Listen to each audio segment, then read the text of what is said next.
Baik.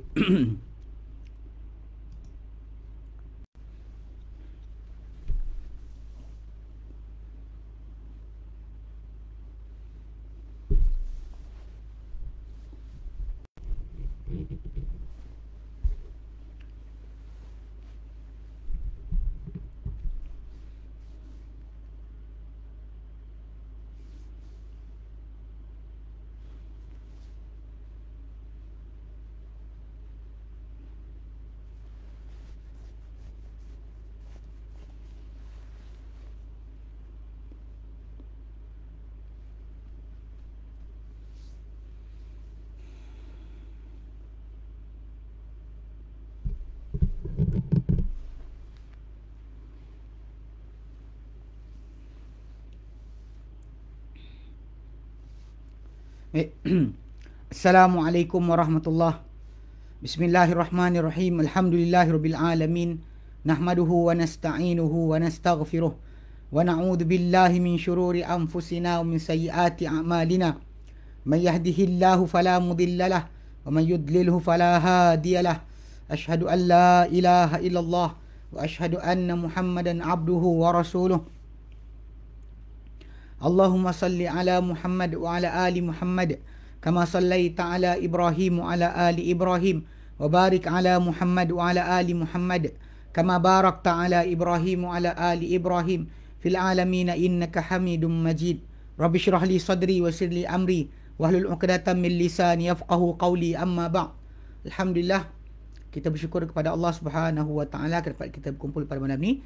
Minta maaf terlewat pasal saya duk try nak supaya share screen untuk kita baca kitab sekali dan kita ada kepala saya tercelah tu, tapi tak macam mana tadi 3-4 kali buat tak lepas. Saya cuba berkali-kali tak lepas untuk kita dapat buat macam tu.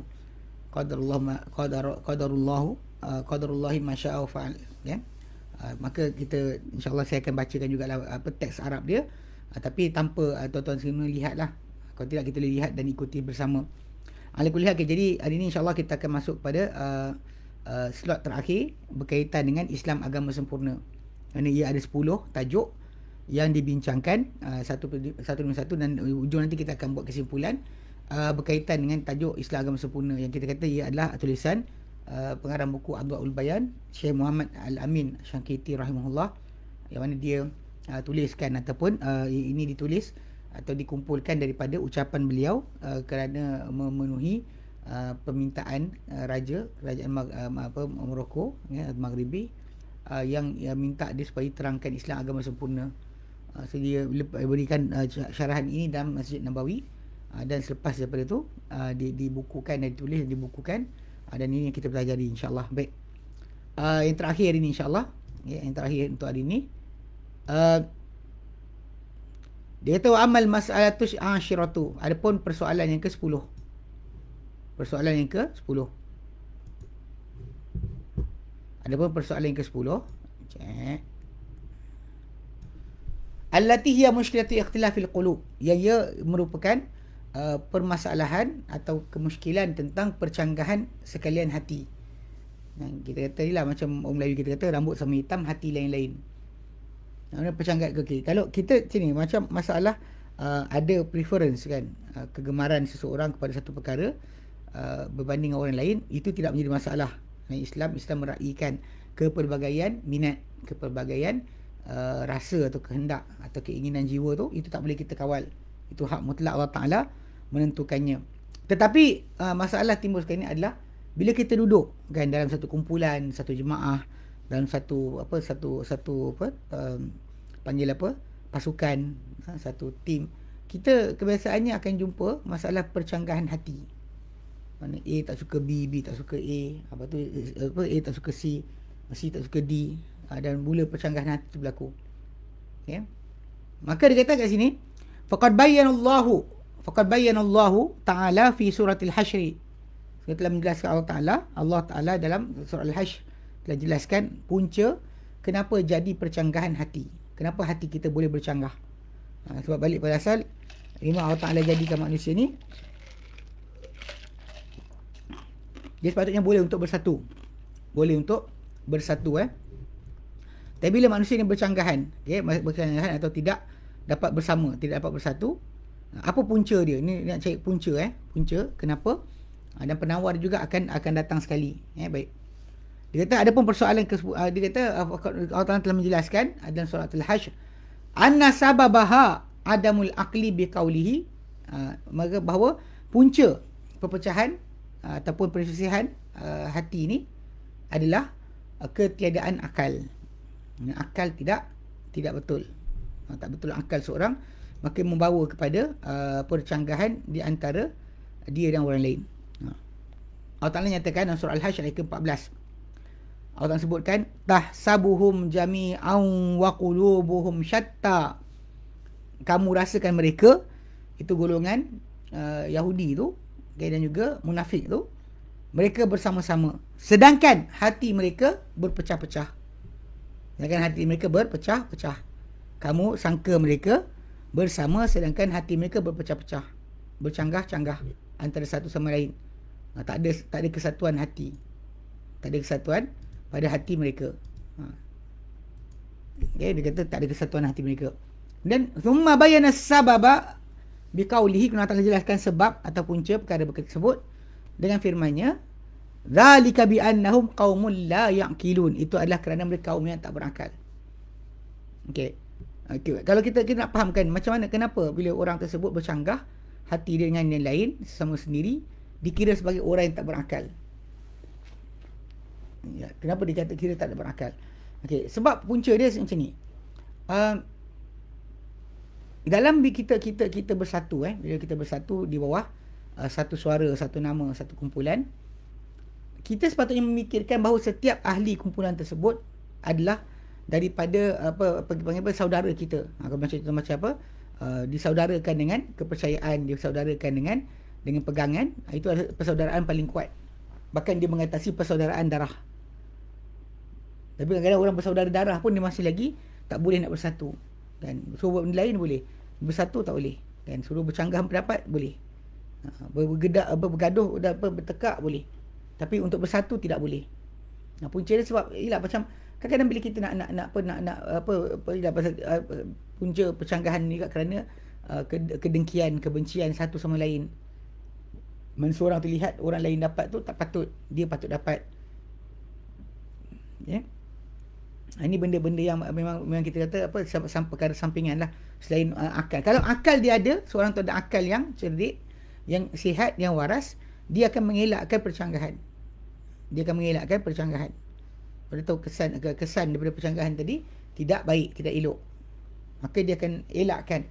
Bahkan dia akan tenangkan hati dia dengan akal yang dia ada, supaya hati dia tadi tidak benci kepada saudara dia yang mendapat nikmat atau lebih daripada diri dia. Dengan sebab itu dia boleh kekal berada dalam satu jemaah. Itu sudut asal lah. Kalau tidak semua orang kita tengok akan berpecah, kan, buat benda berasingan, akan asal daripada satu kumpulan, lepas tu pecah dua kumpulan, lepas tu tiga kumpulan, empat kumpulan dan seterusnya, bercanggah-canggahan. Sedangkan sepatutnya kita bersatu. Memang Allah Ta'ala suruh kita bersatu, wa'tasimu bihablillahi jami'a. Nak kamu pegang dengan tali Allah semua sekali. Okay. Wa dawdha' fil aqli, dan penawar bagi kelemahan akal pula, huwa inaratuhu bittiba'i nuril wahyi, ia adalah dengan menerangi akan akal tersebut dengan mengikuti cahaya wahyu. Okay. Mana apa yang berlaku pada hati tadi, dia ada kelemahan yang tak boleh kita elakkan, tapi cara kita sembuhkan kalbu tadi adalah dengan sinaran wahyu. Li'anna al-wahya yurshidu ilal masalihi, kerana wahyu memandu kepada maslahah-maslahah allati taksuru anhal uqul, yang akal tidak yang singkat akal daripadanya, akal. Akal tak boleh capai. Manusia ni bila nak buat satu perkara, dia perlukan kepada kita panggil perlukan kepada insentif, kan, nak buat satu benda insentif, nak sekian elak kepada tak elok. So dalam wahyu Allah Ta'ala, memang Allah Ta'ala akan letakkan dalam setiap arahan dan perintah tu sebab dan juga punca, supaya manusia ni memikirkan akan punca-punca tersebut, supaya dia berhenti daripada melakukan benda yang silap, yang salah. Wahyu tu akan memandu dia. Okay? Sebab akal kita ni singkat.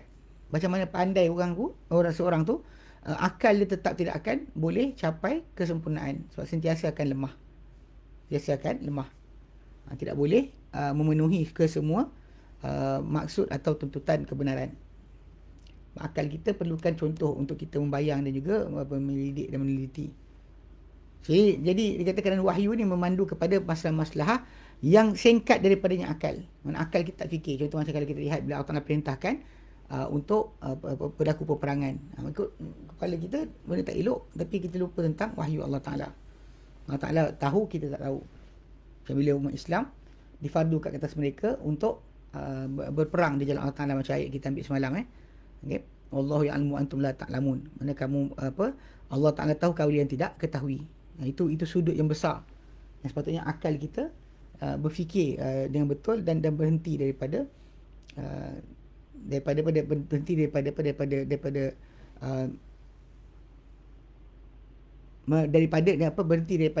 menyalahkan ataupun mengikuti pertelingkahan yang ada dalam kumpulan kita.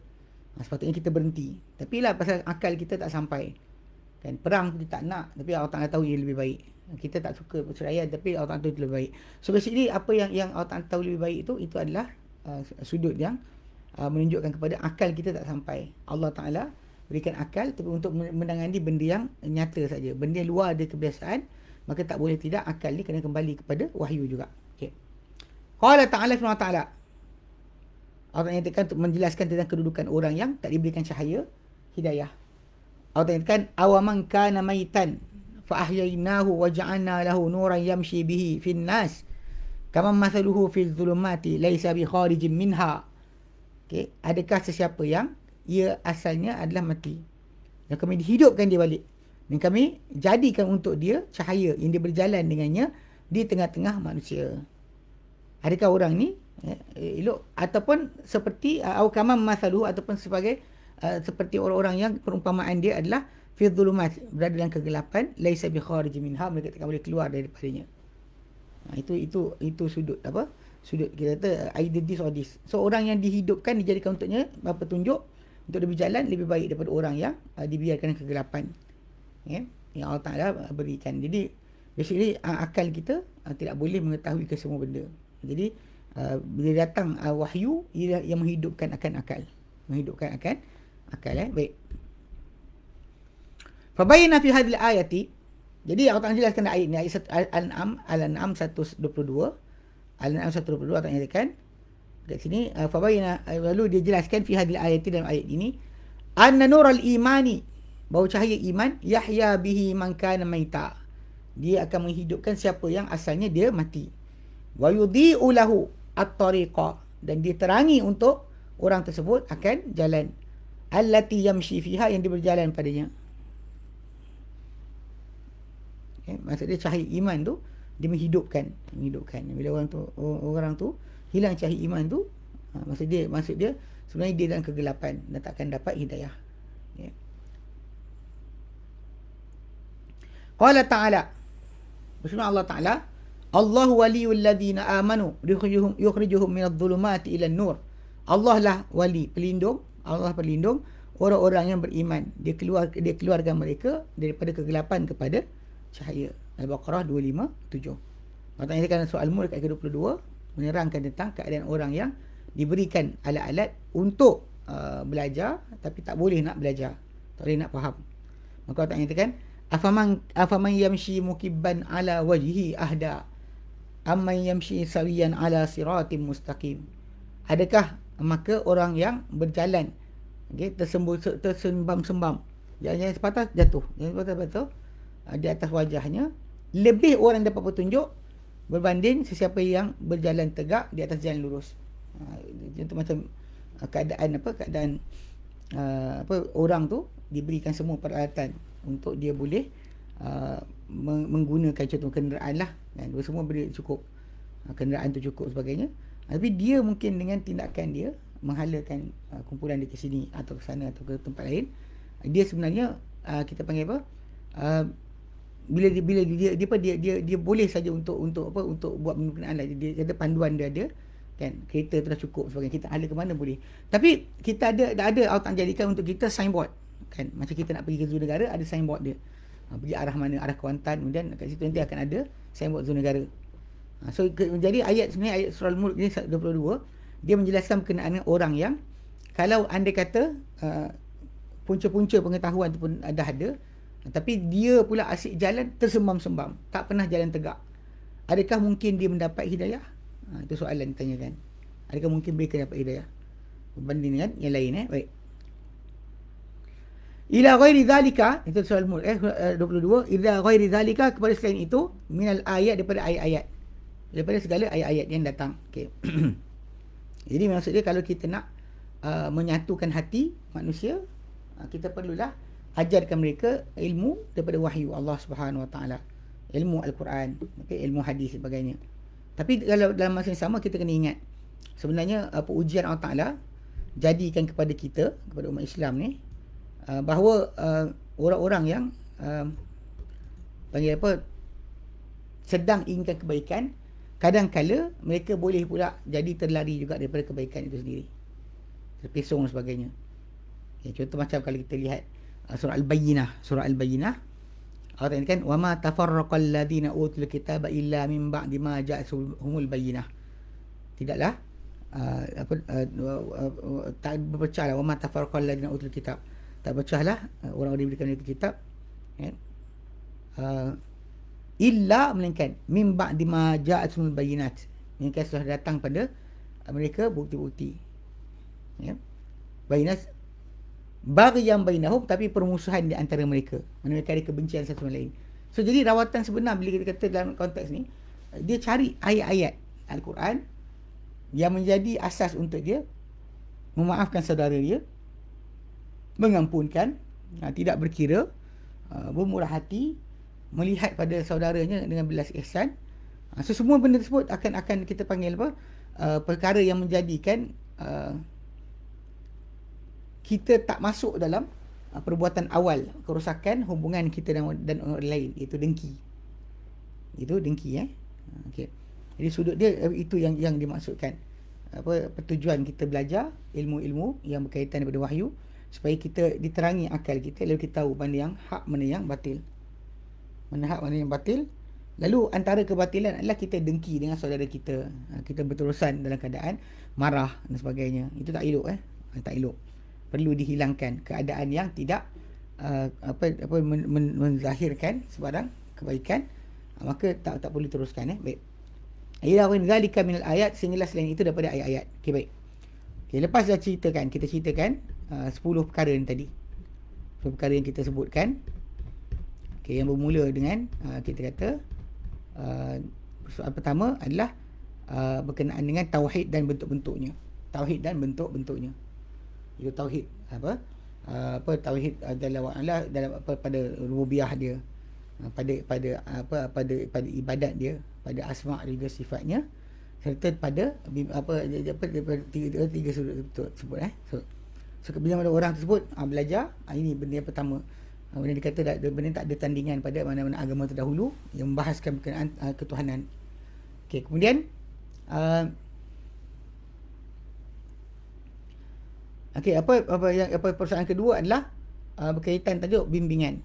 Bimbingan pasal kita kata bimbingan ni adalah sangat penting, sebab memang umat Islam ini umat yang sebenarnya macam disebut dalam surah Al-As, wa tawasaw bil haqqi wa tawasaw bis sabri. Wa tawasaw bil haqqi wa tawasaw bis sabri. Mana pesan berpesan dengan dengan kebenaran, dengan hak, berpesan-pesan dengan kesabaran.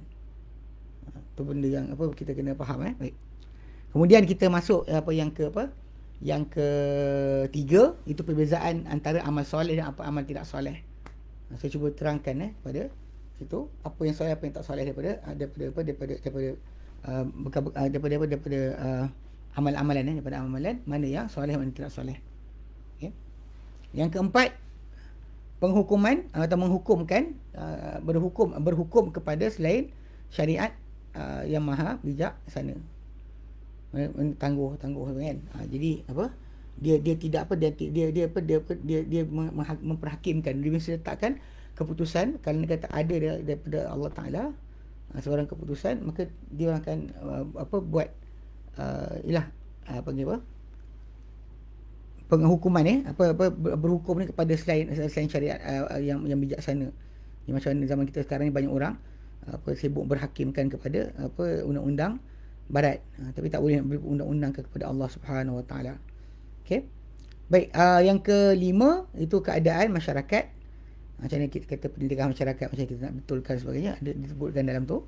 Kemudian persoalan ekonomi, mana Islam letakkan tentang masalah berbelanja, masalah infak dan sebagainya. Okay. Kemudian persoalan politik yang ketujuh berkenaan dengan pentadbiran hubungan rakyat dengan negara, rakyat dengan negara, negara dengan rakyat.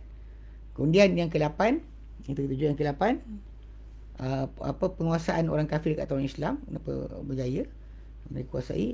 Jawapan ada, bukan penguasaan. Okey.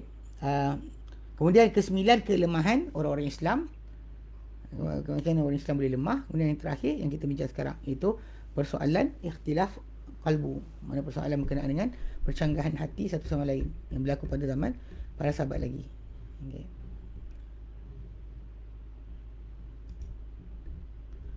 Okey.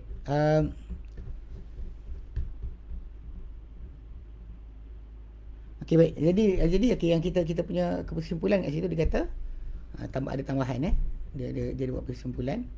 Dia kata wabil jumlati, dan secara keseluruhan dia kata fal masalihul basyariyatul lati biha nizamud dunya. Dia kata maka masalah-masalah kemanusiaan yang dengannya sistem dunia ni raja'atun ila thalathati anwa'in. Dia akan kembali kepada 10 bentuk, 10 jenis atau 10 ada tiga perkara, 10 lah, baik. Dia masalah manusia yang dengannya tertegak sistem dunia ni, peraturan dunia ni kembali kepada 3 perkara. 3 perkara itu yang pertama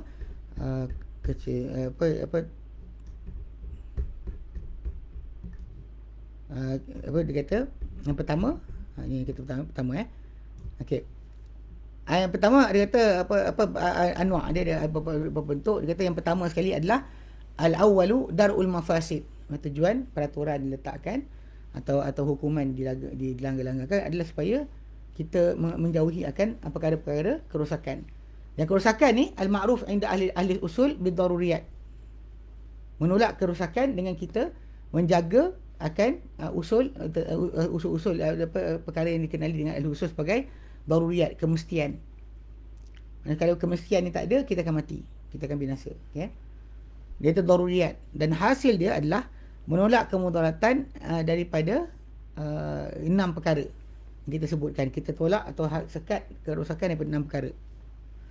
Macam kita sebutkan dahulu, pertama yang saya maksudkan, kata dia ni ad-din. Pertama, peraturan diletakkan untuk menjaga agama. Yeah. Kemudian wan nafs, jiwa. Watifl, kanak-kanak. Ya. Okey. Al-aql, dia mulakan dengan agama, nyawa, akal, nasab, bukan anak-anak je, keturunan. Okey. Wal irdu, dan juga marwah, wal mal, harta. So biasa kita dengar ada 5 kan, menjaga agama, menjaga nyawa, menjaga akal, menjaga harta, menjaga keturunan. Dekat sini dipecahkan keturunan atau marwah. Sebab balik pada asal untuk jaga keturunan manusia berterusan dilahirkan, hukum zina dilaksanakan.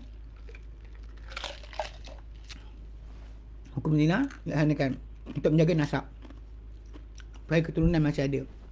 Sedangkan al-ird, tentang tajuk marwah, dia ada peraturan yang berbeza. Itu contoh macam bab qazaf. Seorang tu melempar pertuduhan tanpa bukti, tanpa saksi, 4 orang saksi kepada wanita ataupun lelaki dengan mengatakan dia orang berzina dan sebagainya. Itu marwah. So peraturan bila datang, kat situ kita dapat lihat apa yang dikehendaki oleh agama. Okay. Wal mal, dan juga yang terakhir sekali harta.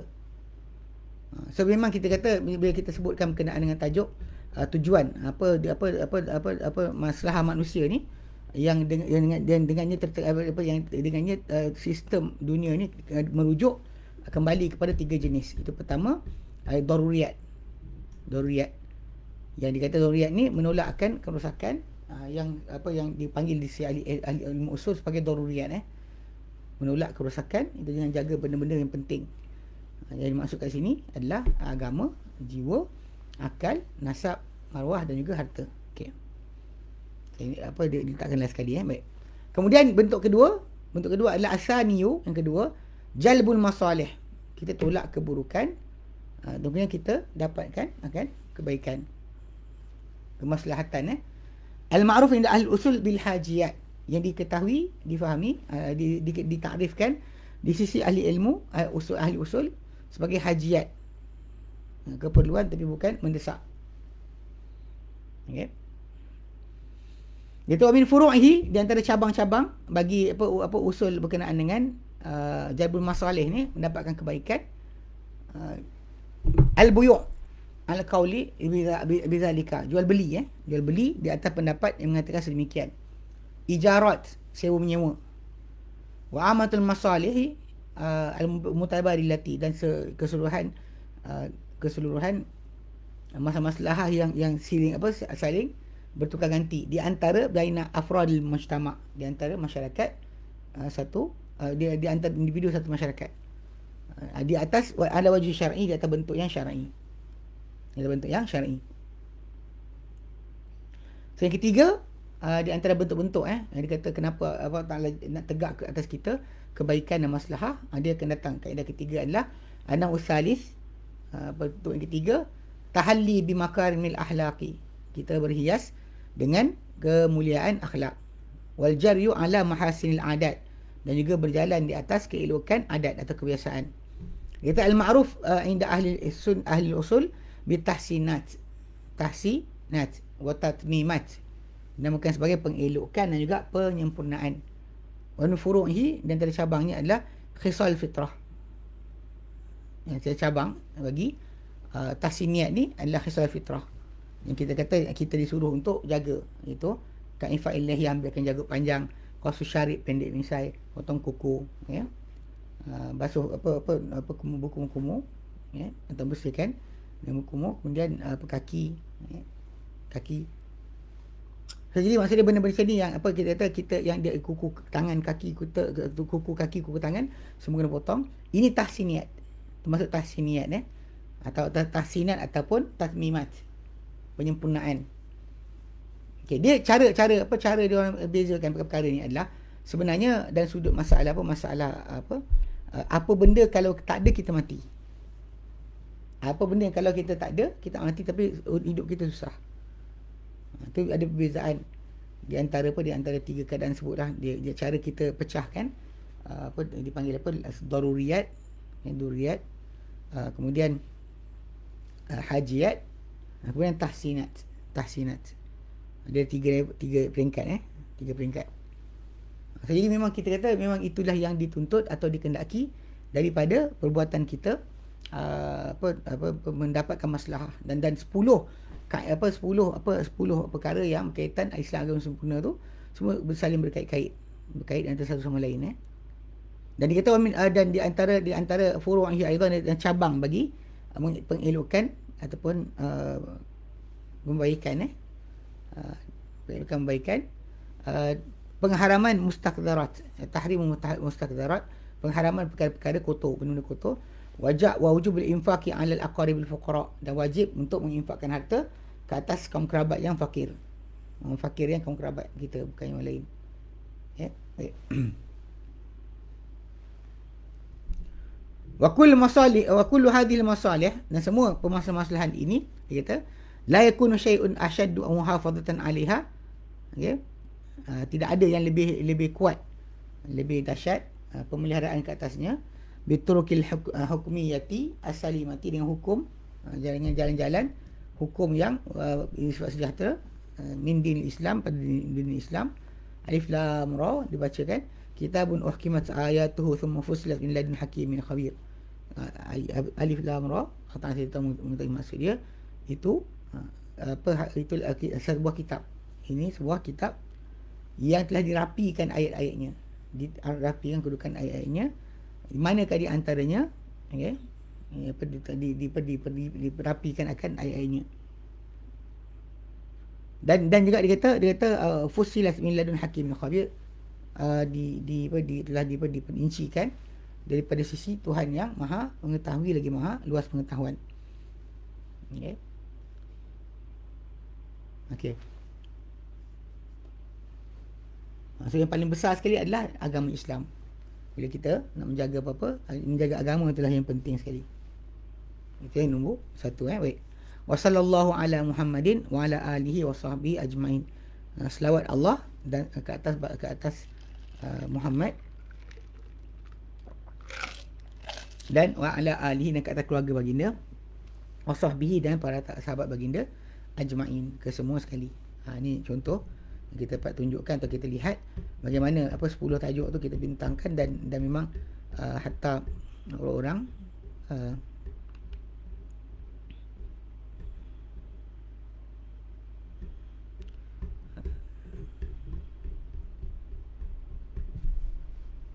okey, apa dia kata yang mana dia menunjukkan kepada Islam agama sempurna. Islam agama sempurna. So tak perlu Islam kepada mencari daripada agama lain panduan dan juga arah. Kalau dia kata dibuat untuk panduan arah, panduan arah. Jadi maksudnya kalau anda kata semua sebenarnya tadi, kita kata menunjukkan agama Islam sempurna dan tak perlu kepada agama lain. Kita amat sedih bila zaman kita sekarang ni masih lagi ada umat Islam kita yang meninggalkan Al-Quran Karim dalam segi perbuatan atau disiplin hidup, yang mana menghasilkan lepas dari itu kegagalan ataupun tiada bantuan daripada Allah Subhanahu Wa Taala. Itu bukan sebab ugutan, tapi di antara perkara yang sangat jelas disebut Allah Taala, kalau kita beriman kita buat apa yang Allah Taala perintahkan. Bukannya kita langgar apa yang Allah Taala atau tak hiraukan dengan larangan Allah Subhanahu Wa Taala. Baik. Wallahu a'lam. Alhamdulillah kita habiskan buku ni. Okey. Ada soalan? Sementara kita tunggu ni. Ada soalan?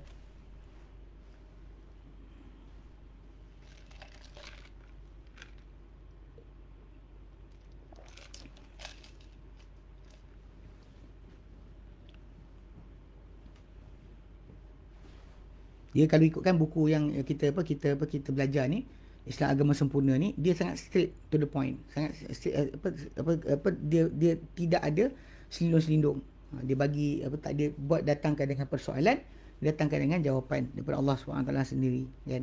Kalau kita sudutkan pada kita tengok pada sudut pecahan ataupun apa yang dibincangkan tentang tauhid, perbezaan amal soleh, amal tak soleh, penghakiman kepada syariat selain syariat yang bijaksana, tu kepada syariat yang bukan Islam, keadaan mujtama', keadaan masyarakat, kemudian persoalan ekonomi, persoalan politik, penguasaan kafir kat orang Islam, persoalan masalah kelemahan umat Islam, dan kemusykilan berkenaan dengan perbezaan hati. So dia sebenarnya telah datangkan dengan keseluruhan bentuk apa-apa yang dikira sebagai penting untuk kita sebagai manusia mengetahuinya. So dan memang Allah Ta'ala jadikan perkara tersebut di antara penzahiran bagi kebenaran Islam lah.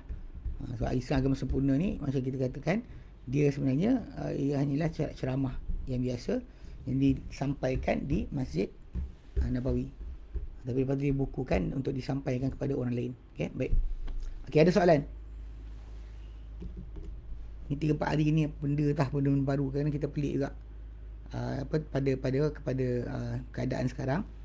Saya nasihatkan kepada siapa-siapa sahabat yang ada, betul, okay, kerajaan pernah sebut berkenaan dengan bila 80% masyarakat kita telah divaksin, kita akan boleh buka sempadan, minta daerah sebagainya.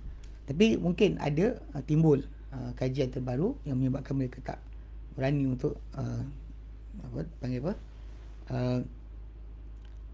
benda-benda yang baru yang kita tak tahu. Mungkin ada kiraan baru yang menyebabkan perkara berkenaan. So jadi tunggu je lah. Atas kita macam dikatakan tu, tunaikan hak pemerintah ke atas diri kita, hak yang Allah wajibkan kita kena bagi pada mereka, kita bagi. Dia pula atas dia wajib untuk memperbaiki ataupun mengelokkan keadaan daripada pihak dia. Kita bukanlah kerja kita untuk memaksa semua benda jadi macam dikehendaki. So bersangka baik dah lah, pening kepala kadang tengok orang tulis dah 80% tak boleh rentas daerah. Tak apalah, tunggu kejap.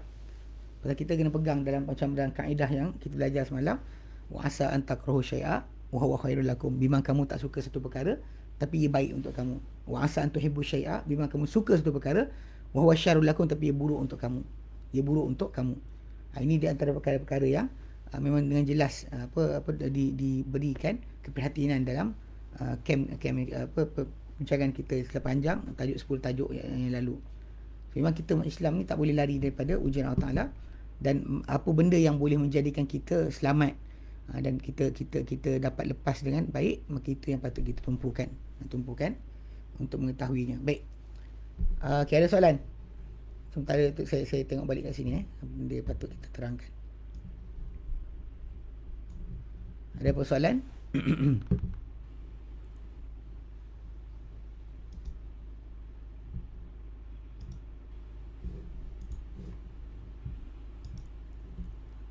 Okey.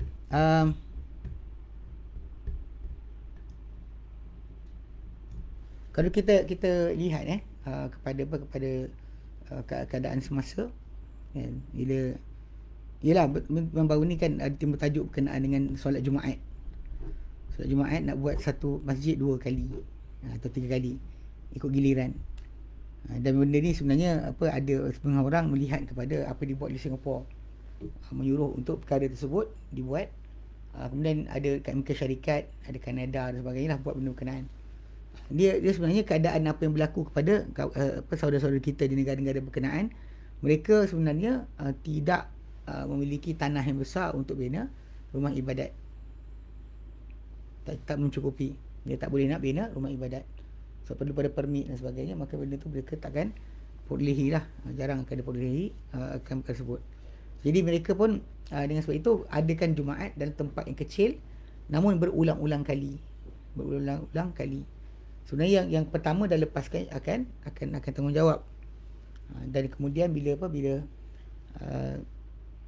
pasal benda tersebut kita kata apa? Saya cakap payah jugalah. Pasal diorang keadaan orang yang berada di negeri kafir tadi, diorang tertekan.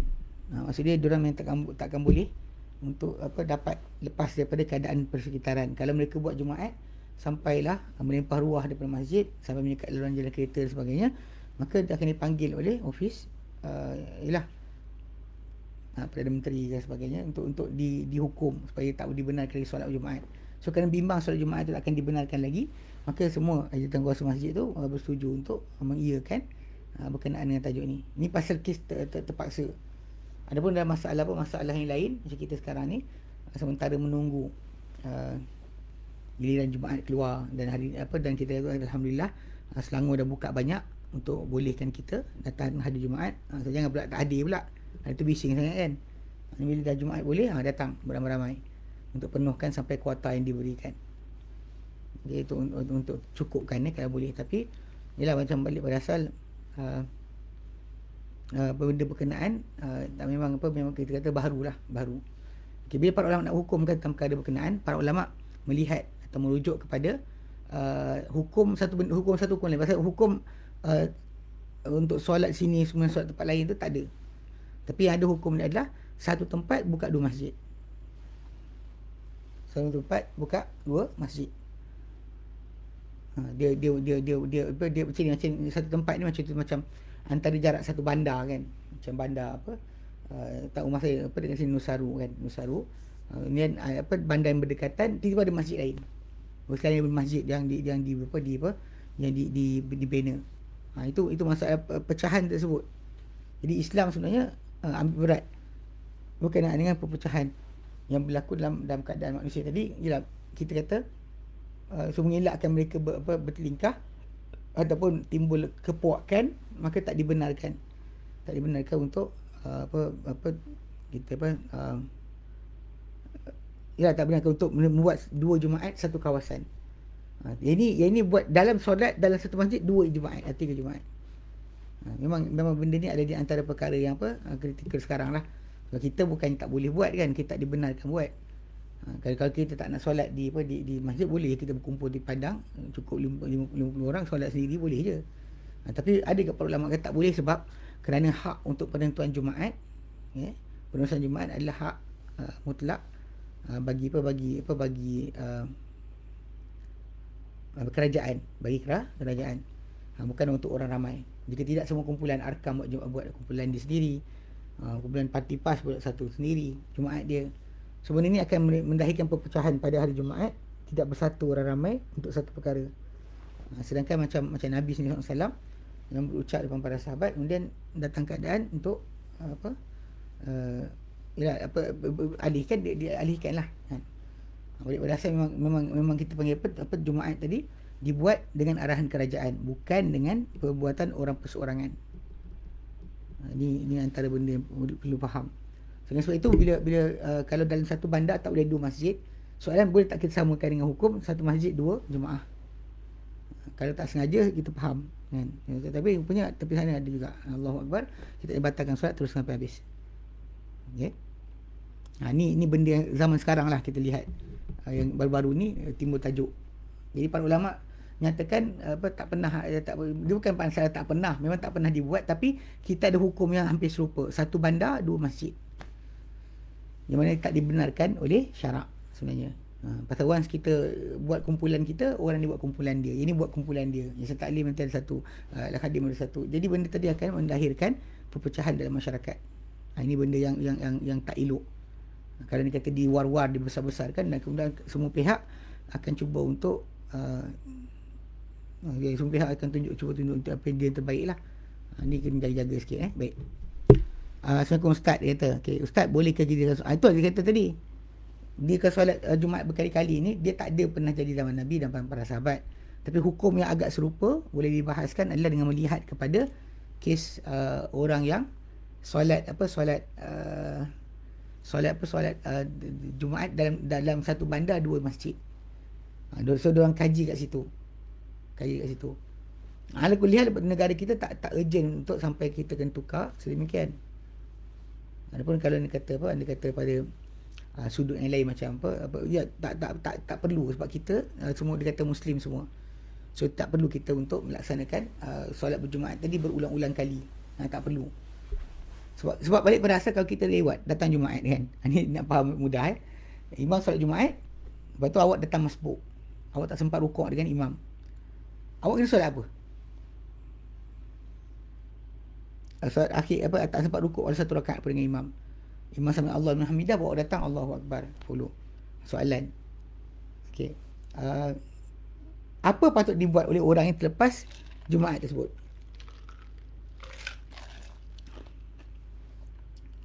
Dia kena apa? Apa dia kena buat? A, buat jemaah baru. Buat Jumaat baru.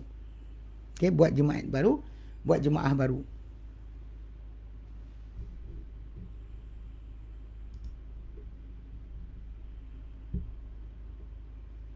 Buat Jumaat baru, buat jemaah barulah. Ataupun B, dia kena solat Zuhur. B, dia kena solat Zuhur. Yang betul dia solat Zuhur lah, dia kena solat Zuhur. Bila mana dah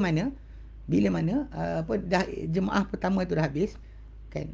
Jemaah kedua tak timbul tajuk dah. Dia cuma dia kata kalau imam yang sama macam mana. Dia sudut asal kalau dia tak ada keuzuran macam kes negara-negara kafir tadi, boleh je.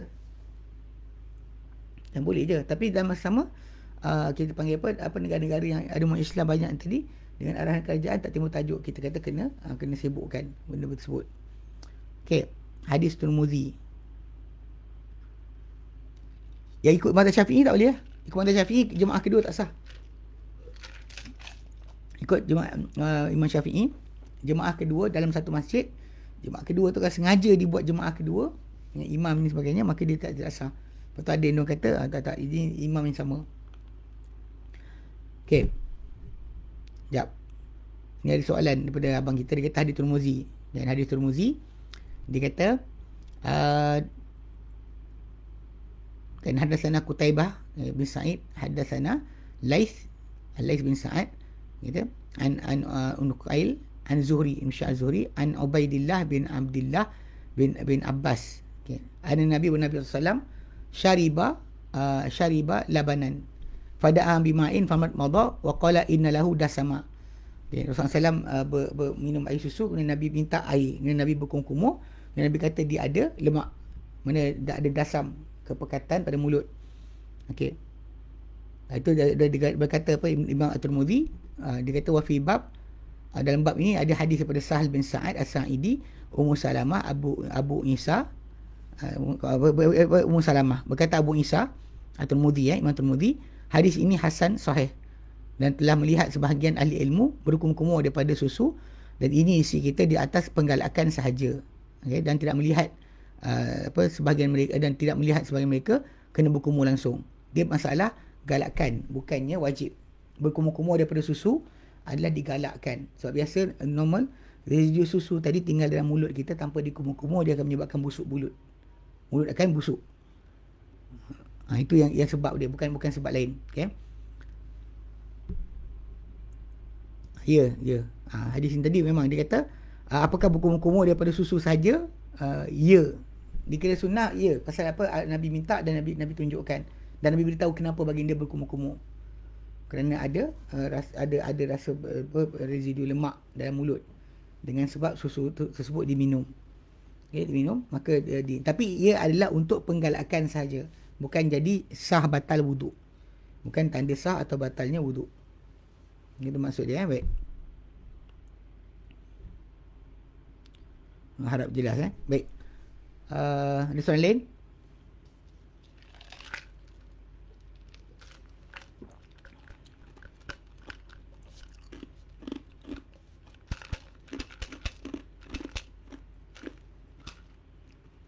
Anim Alwi, harap jawapan tu betul. Jelas disunatkan saja, bukannya wajib. Ada sekumpulan pendapat tak kena langsung, tak payah buat pun tak apa. Dia hanya digalakkan saja, tidak diwajibkan berkumur-kumur kerana minum susu. Tapi apa kalau makan daging unta, itu kena buat wuduk baru. Okey. Assalamualaikum Ustaz. Sekarang waktu terhad jemaah untuk solat Jumaat. Jadi kalau kita tahu jika terlambat tak dapat tempat apa-apa, apakah kita berterusan solat Zuhur bagi menggantikan Jumaat? Jawapannya boleh, tak ada masalah. Tapi kalau dia kata sekarang ni dah ya, alhamdulillah dengan pewartaan yang baru oleh Jawatan Negeri Selangor, maka besok lusa ni boleh buat siap-siap dah pergi masjid-masjid awal-awal. Kerana boleh. Itu pun bagi orang-orang yang ada dos sempurna, 2 dos vaksin so boleh pergi. Tapi balik pada asal memang kalau kita tahu tak boleh pergi kan, memang tahu tak akan lepas, maka tak mengapa untuk kita terus solat Zuhur. Tapi kalau dia kata kita ada peluang untuk pergi dan ada kebarangkalian boleh masuk, kena pergi dahulu.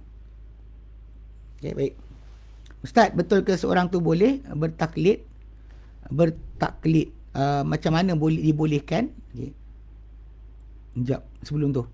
Assalamualaikum Ustaz, jika ada orang ada Alzheimer tapi masih boleh solat, cuma tak pasti sama ada dia solat betul ke tidak, macam mana tentang solatnya? Orang yang nyanyuk diangkat pena.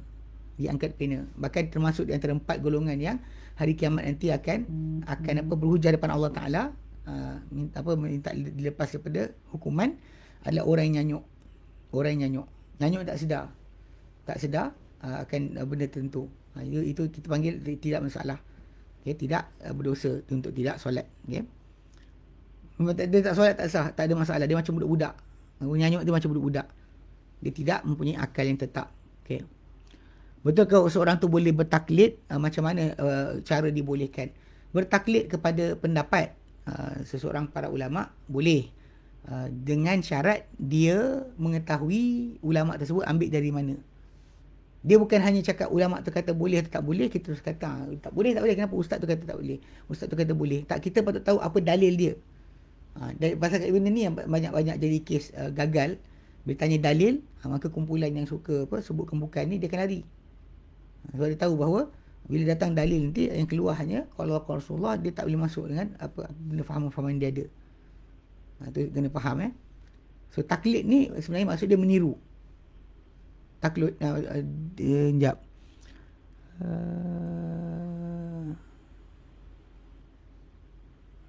Tak sempurna. Dia macam budak-budak. Orang yang Alzheimer ni dikira macam budak yang tak faham bahasa.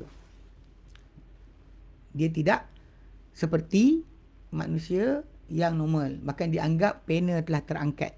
Terangkat pena. Hatta kalau dia kata masuk Ramadan pun tak wajib puasa. Bagi tak payah bayar fidyah. Berbeza dengan orang yang ada kesedaran tapi tak boleh puasa. Itu tajuk lain. Itu tajuk lain. Baik. Jadi boleh taklid ni pada asalnya kan, taklid ni ikut tanpa dalil. Maksud asal dia. Kalau dia kata kita ikut dengan dalil, dia panggil ittiba'. Ittiba'. Mengikuti secara dengan ikutan, dia panggil ittiba'. Taklid ni adalah pada keadaan di mana orang tu tiru tanpa tahu kenapa buat. Kenapa buat tak tahu.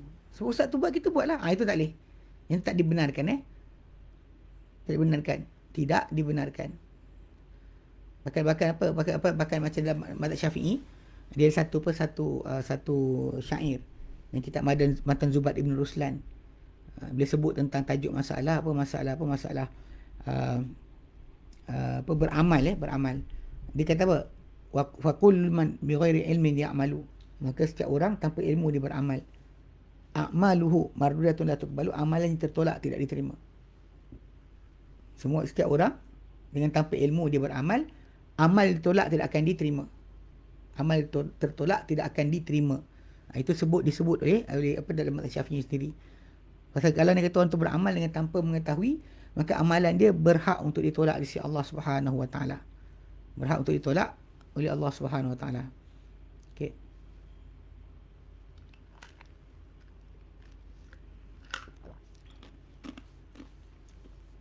Ya, soalan lain?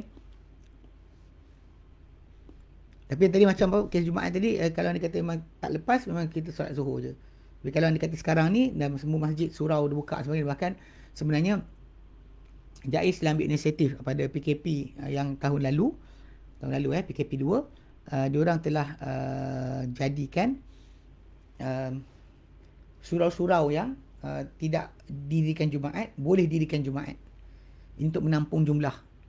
Saya ingat di taman macam Surau Al-Muhajirin, Taman CUK. Dulu dia hanya solat fardu 5 waktu tu hanya yang mana ada jemaah je, tak ada jemaah tak ada lah.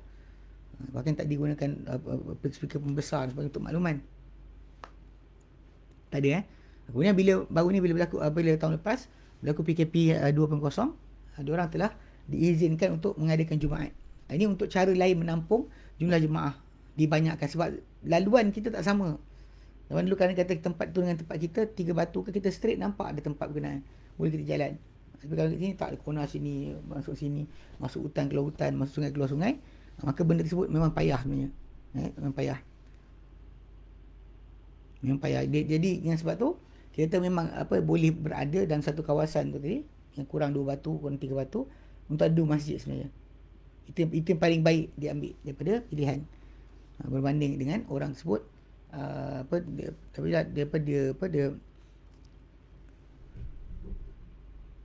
dia nak solat Jumaat kan. Tapi kalau dia kata dia nak buat dia sendiri di rumah lah, dia tak kena sebab Jumaat ni Jumaat angkat panji, tengok isytihar raya, ini antara benda yang Allah Ta'ala tinggalkan untuk hak pemerintah berhak untuk menentukan perkara berkenaan. Kita rakyat ni ikut saja sebab Nabi macam para sahabat lah, bila ada orang cerita depan Nabi baru dia nampak 6 bulan, Nabi tanya, kau saksi Tuhan dengan Allah, aku utusan Allah Ta'ala? Dia kata ya. Nabi kata pada para sahabat, berpuasalah. So jadi start situ berpuasalah mereka dengan cara berkenaan. Okey, baik. Okey, wallahu alam. Ada soalan lagi?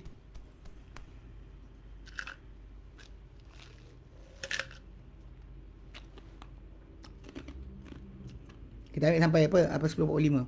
Lepas tu kita stop. Ada soalan lagi?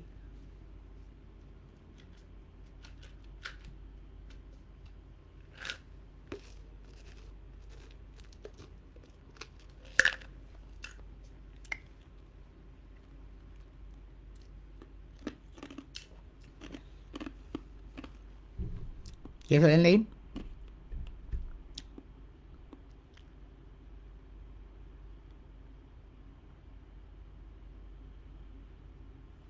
Walid Ubid tadi tanya tu, jawapan tu rasa jelas kan? Kena Alzheimer dia masuk punya penyakit nyanyuk ni. Yang dia orangnya tidak dikira akan perbuatan dia. Ya? Nyanyuk tadi dianggap tidak dikira. Dia dipanggil la ya'qil syai'a. Tidak faham apa-apa.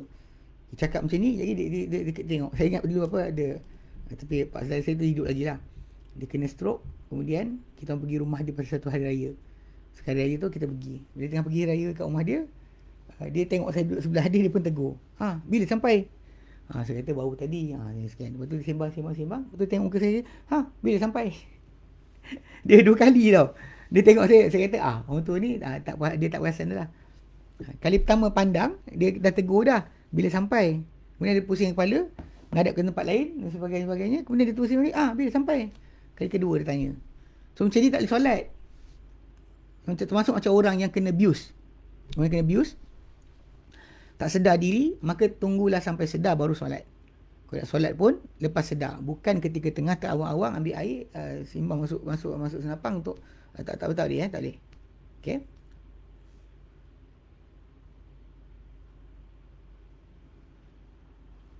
Kalau baru mula, baru samalah. Pasal orang tu dikira sebagai tak ada akal, dia tak sempurna. Saya ingat dalam seorang pakcik tu, dia cerita dengan saya, dia kena abuse kan, kena bedah lutut, lepas tu dia abuse. Jadi dia masih macam rasa sedar. Dia takbirlah untuk apa? Solat Zuhur. Allahu Akbar kan, atas katil, solat duduk. Dia bagi salam maghrib. Allahu Akbar ni Zuhur. Allahu Akbar. Kan? Dia baca ikut tertib kan. Habis baca, sekian-sekian nak tu ni dah habis solat dan keadaan solat maghrib. Solat maghrib masuk dah. Zuhur dia takbir, maghrib habis. Dia tak sedar diri. Lepas tu orang tu kalau disahkan doktor sebagai Alzheimer, akan nyanyuk, atau nama bahasa Melayu dia, maka dia tidak lagi dia taklifkan apa-apa. Tak ada masalah bayaran ke apa, tak dikenakan langsung. Okey, baik. Okey, soalan lain. Ada 4 minit lagi.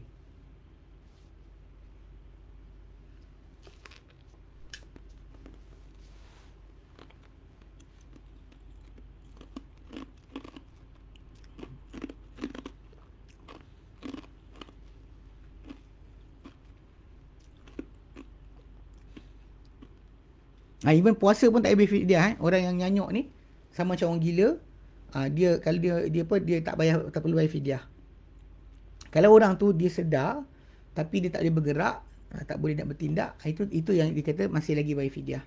Tapi kalau anda kata orang sebut memang tak ada, dia telah diangkat pena penulisan amal. Tidak ada lagi pena. Lumpuh tak? Lumpuh kena bayar. Fidyah, kena suruh solat. Bahkan ada kawan saya dulu, saya ingat dia ceritakan apa, bapak dia kena stroke. Kemudian dia minta nasihat saya. Saya kata kenapa? Dia kata tak tahulah. Kan, ayah ni dia kata bila kita tanya nak solat ke tidak, dia guling kepala. Badan tak gerak, giling kepala. Jadi tanya saya kata dengan dia, sebenarnya orang yang lumpuh ni kalau kena stroke sebagainya, saraf dia rosak. Boleh jadi dia angguk jadi geling. Boleh jadi dia angguk tapi jadi geling. Saya kata, check balik. Bila dia check balik, dia bawa air wuduk, memang bapak dia nak wuduk. Dia dah berapa tahun dah? 5 tahun dah, 6 tahun. Bapak dia stroke. Dia masih lagi dibela oleh anak-anak lah. Untuk nak fahamkan. Tapi sudut yang lumpuh ni, dia tak boleh gerak, tapi dia tahu keadaan. So dia boleh isyarat dengan mata saja untuk solat dan sebagainya. Orang yang lumpuh, dia kesedaran ni, nak ke point dia macam ni. Sedar di kepala tu ada lagi tak? Kalau tak ada kesedaran lagi tentang apa di kepala dia, maka itu jadi kira gagal lah. Jadi kira gagal. Baik. Jelas, harap jelas. Okey. Jadi kalau dia buat sedekah masih keterima, dia pasal orang yang dah jadi nyanyuk ni, dia tak ada sedekah dah. Dia tak sedar pun dia buat apa. Dia macam anak kita yang umur 4-5 tahun. Yang tak dikira masalah dosa pahala dia. Kita boleh bersedekah bagi pihak dia. Kita boleh menggunakan harta dia bagi pihak dia, wakafkan sebagainya, menjadi wakil kepada dia. Kalau dilantik kita, memang kita boleh bertindak bagi pihak dia.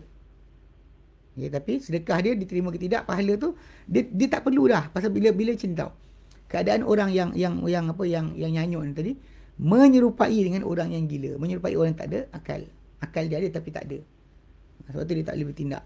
So, bila tak ada bertindak, maka tak ada hukum di situ untuk berkenaan masalah pahala ke tidak. So once orang tersebut dia berhenti pada satu keadaan macam tadilah lumpuh dan sebagainya, kalau dia ada amal sebelum tu yang biasa buat, maka pahala akan berterusan berjalan. Ni yang penting, yang banyak orang lupa. Maksudnya bila kita kita mati je, habis dah, tak ada amalan baru. Tapi selagi kita hidup, maka boleh kita buat amalan. Okey. Tapi macam ada keadaan lain, bukan kita mati tapi kita hilang consciousness, kita koma ke kan. Kalau kita ada amal kita biasa buat, maka berterusanlah pahala yang kita buat itu. Contoh macam disebut kan, berkenaan dengan tajuk tajuk bila kita orang sakit, okey, kan, dalam hadis Nabi yang Sahih Bukhari, Nabi SAW sabdakan kan, orang yang sakit dan musafir ditulis pahala dia yang penuh bila dia musafir atau sakit. Dia sering ke masjid, tapi dia telah disekat oleh kehadiran dia ke masjid, tak boleh lah, tak kerana sakit dia kena musafir dia, ditulis pahala dia penuh. Sebab tu kalau boleh kita sekarang ni pastikan amalan kita berterusan. Moga-moga kalau andai kata kita punya keupayaan ditarik, amalan kita punya pahala masih berjalan. Sebab dia stop pada akhir perbuatan kita. Kalau pada akhir perbuatan kita maksiat, itulah yang kita akan dapat nanti. Okey, baik. Okay, sedekah bukan dia buat. Pasal dia macam anak kita kecil, sedekah tak dikira tak dikira. Tapi kalau andai kata apa, anak-anak buat pihak dia, tu tajuk lain. Okay, baik. Wallahu a'lam. Kita berhenti sini. InsyaAllah kita sambung kemudian. Wassallallahu ala sayyidina Muhammad. Wassalamu alhamdulillahi rabbil alamin. Assalamualaikum warahmatullahi wabarakatuh. Minta maaf hari ni pasal buku tak dapat tunjukkan. Tapi insyaAllah nanti kita akan datang, kita akan cuba ambil tajuk yang lain lah, tajuk yang baru insyaAllah. Okay, wallahu a'lam.